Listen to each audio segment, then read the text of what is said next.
Good evening. It's the 18th or 19th of March 2021, Friday afternoon. Finished work, a couple of days off. As you can see, I'm near the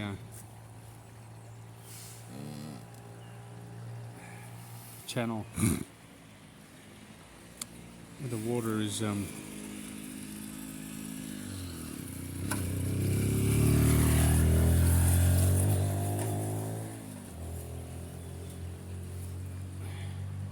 it's free flowing. As you can see, it's about half a metre. It's very shallow because there hasn't been much rain. It hasn't rained heavily for like 3 months. So you can see where the water flows ordinarily. This is needed to irrigate all the Prosecco fields. So it comes down from the Alps, the Dolomites. And it's the first time I've ever seen it like this. You can see the bottom of the canal.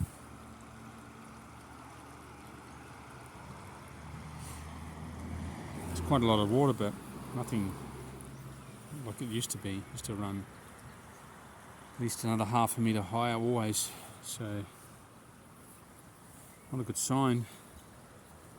Anyway, it's a quiet Friday afternoon. There's not many bikes out ordinarily. There's heaps of cyclists, people walking. There's hardly anyone. You always get the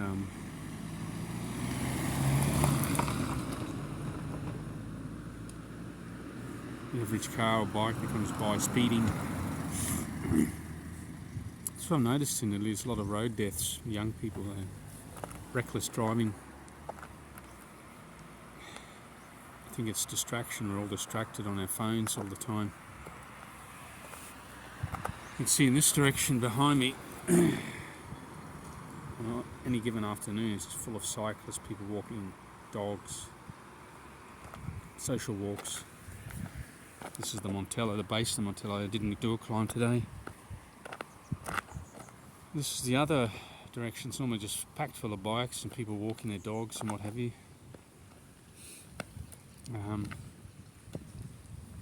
Living with this uncertainty. A lot of, you can see the back of me here. That's the old Osteria. Used to be a popular place to go and have a meal, stop for a coffee. Been shut for about 3 or 4 years. Can't understand why, because it's a really accessible place. Heaps of parking, easy to get into.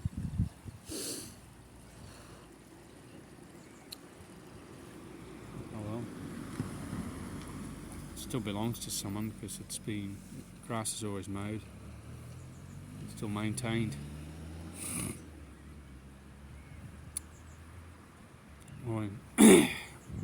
Managed to get off my backside today and go for a ride, a steady ride. Yesterday I ran. Got to do something every day. Otherwise you get into a bad rut. Reading news, economics, and all these other aspects of the economy.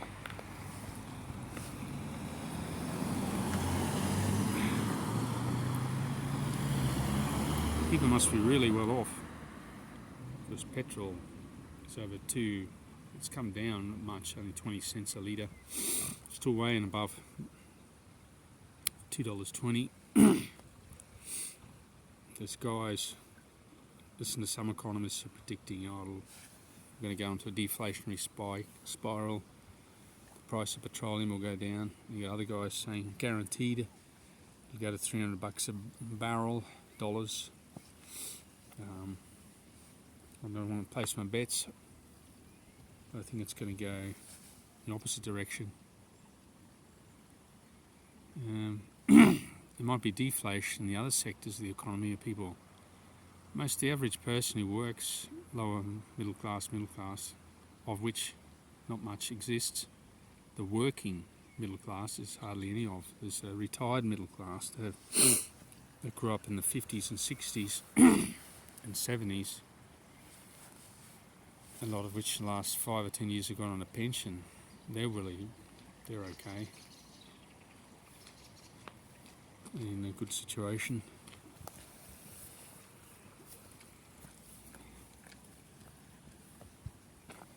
But young people in their 20s, early 20s, late 20s, early 30s, very tough. You can see it. I think noticeable, not being trying to look into find problems with society, but I just get this impression a lot of the young people, young ones in their 15, 16, late teen age group, adolescents, they seem like they're depressed. They walk around their groups, so they're in this posture like I am now, with their heads bent over, looking at their phones. Or even when they're in their group of friends, they're looking at their phones. They're not talking face to face to each other.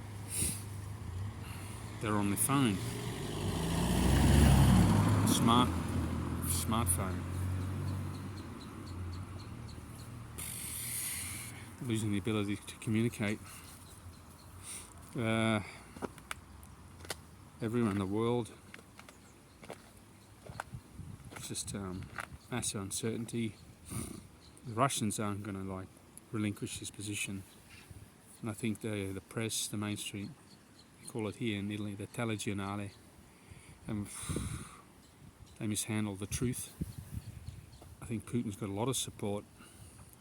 He has had a lot of support for the events leading up to the war to do this. Yeah, just if you pivot here, see on top of that, it's just being built in new apartments. I think there's solar panels. Yeah, solar panels, that's mandatory now. Got to have green technology integrated into your house.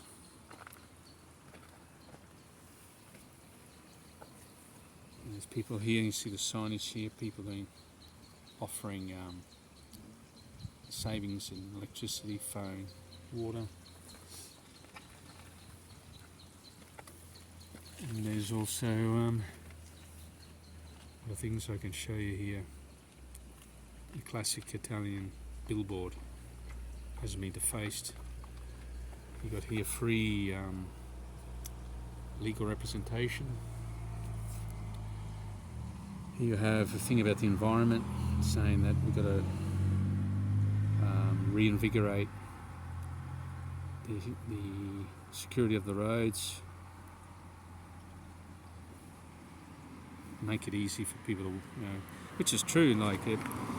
People who don't have a car, don't use their car much. They also pay for the roads, not just the people who drive them. See that road there? That road is very narrow. A lot of people walk along it, ride their bikes. I think it should be closed to car traffic, given back to pedestrians. This is a very unique area. A lot of bird life go in that direction. There's, like I've said before, it's a tranquil, peaceful place. Just being next to this brook, this creek. It's very tranquil, peaceful. Spring just around the corner. You can see these trees. They're just about to blossom. Some have already started. You can see that one down there, white. You'd say spring's already begun. These all become the same. Beautiful white flower that lasts for about 2 or 3 weeks and it disappears.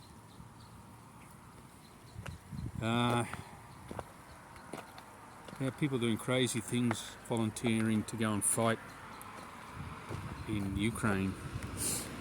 But if you do your due diligence and you look at if you've got Twitter or these other social media platforms, and find out what's really going on. You're using mercenaries, people who come from overseas to help. They're lightly arming them, so they're giving them crappy old Kalashnikovs, maybe like 2 magazines of bullets, and that's it. Well, they're keeping all the Ukrainian army keep the good equipment, and they send the mercenaries on the front line to do all the, basically the cannon fodder, and they use them as a distraction. So the battle's over here, so to speak. So they send the mercenaries there, they go and fight it, and the Ukrainians do a manoeuvre around the Russians and attack them from another angle. So they use them using mercenaries as decoys. If they don't go into battle, the Ukrainians get very upset. There was one guy reporting, I think he was American, said the Ukrainians said they'll kill them if they didn't go into battle. So they all refused. They end up like taking off all their military gear and leaving the country. So that's the reality of war. It's not as if you go there and they're going to greet you with open arms. They'll use you, but they'll use you for their strategic purposes, their manoeuvres. I mean, it's not like you're going to sit around and drink cups of tea, be palsy-walsy.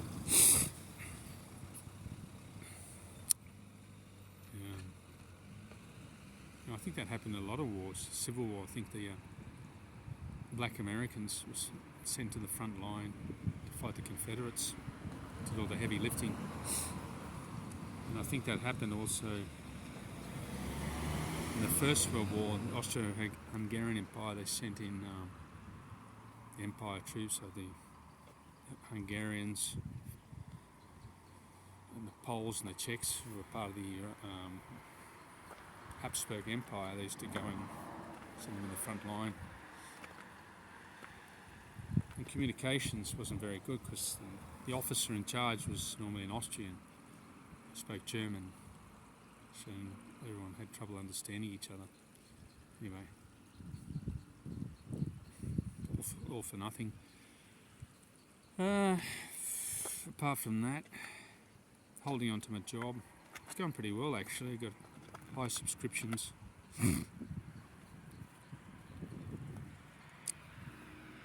Trying to get rid of some dead wood, which I think should happen pretty soon. And but it's a lot better environment to work in than what it used to be. There's a Vespa.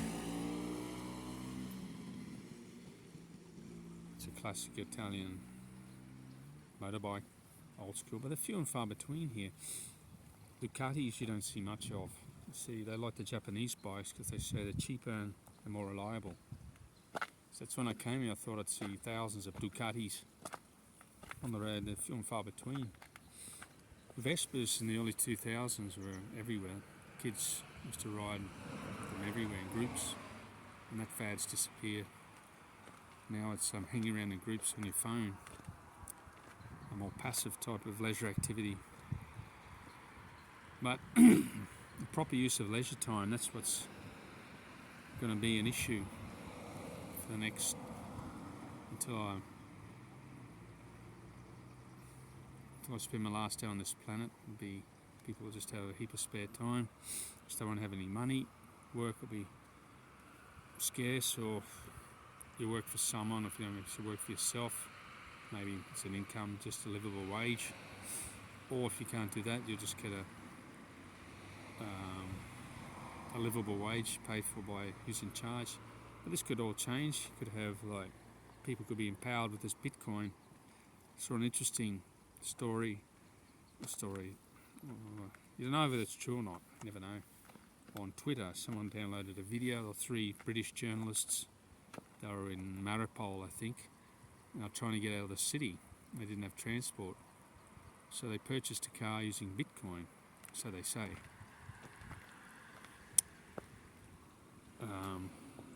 So it has its place. It's digital. It's on the blockchain. I mean, I have some.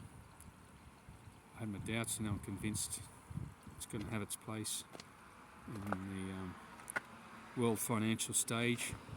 We're living in the most interesting times in financial history. We're seeing paper notes and coins, currency disappear, which have been used since the Chinese invented paper notes. And I think it was, I don't know, correct me if I'm wrong, 11th century. notes of credit, claims on gold. That's what they are. And who want to carry around chunks of gold and coins in your hand? Risk of being robbed. So they just wrote, oh, these are IOUs or credit claims. I have a claim for, you know how it was set up hundreds of years ago. A claim for a third of an ounce of gold. Or people used current silver coins. Romans used them, they got debased. They were used in the Middle East, gold, used all over the world. It's still, I think, an excellent form of money. It just never breaks down. I mean, if you could look at the face of Tutankhamun, it's a gold-plated face. It still looks new. It's up to like 3,000 years. So if I threw a gold coin in the water there, and this continue to flow here, pull it out 200 years, it'll be still the same, still same dimension. Anyway, but we're going to have this digital currency. It'll come, and people are able to do micro payments, like 1/50th of 1 cent in payments. Like, you know, now the currency is being debased. He pays for things from 1 or 2 cent, 1 or 2 cent pieces. I used to, when I was a kid, you'd buy like 4 Redskins, they're like toffees, or 2 Metro gums for 1 cent. It had value. It's worthless. Plus, your money's being diminished every year by 18%. So you're going to buy 18% less of goods and services. With your 1,000 euros. 2019, you got 1,000 euros of goods and services. Now you're going to get about 800 euros worth of goods and services. People are slowly working this out, but I think a lot of people have left it too late. And a lot of the pensioners who've like got savings in cash, pension funds, what have you, they're going to just see it all evaporate. Unless these pension funds pivot into digital assets, or they go into gold and silver. But if you look at it now, if you want to get it now, it's getting expensive and it's hard to source. You could say, oh, I'll wait for the price to drop. Maybe it might drop it. So now I'll get some. You find that might be any available, or be a waiting time of 2 or 3 months. Yeah. I still maintain, I don't want to be a pessimist, a lot of people are still unprepared. I should have at least 90 days of food stored, tins of tuna, rice, dried fruit, all those sorts of things. Things that sealed rice, vacuum rice, it hasn't got air in it the last 3 years. Tuna lasts 2 or 3 years. I've got about 40 days worth of food. Still got to keep accumulating, and then I'll be right. Now this war happened suddenly. No one predicted it. It was like 3 weeks ago. Everything was normal, and it just happened. Just like the COVID. 2020 February, everything was normal. Then 3 months, everything just stopped. Just happened suddenly. So you've got to be prepared for change. You've got decades where nothing happens, and then in 2 weeks, well, it's like 3 decades have gone by, and social and economic changes. Anyway, nice peaceful afternoon here. I want to go home and relax. I might stop at the bar, Chinese bar, and get a decaffeinated coffee and just watch the local people, traffic go by, collect my thoughts. Anyway, look after yourself, exercise every day, whether it's a walk, something active, swim or a bike ride. You don't have to get your heart rate up too much. 130, 40 is pretty good. You can get it like twice a week up to 150, 60 for 20 minutes, that's even better. because you like activating human growth hormone. But don't sit around for like 2 or 3 consecutive days not doing anything. Not good. That's where people get into trouble with their health. Anyway, bye for now.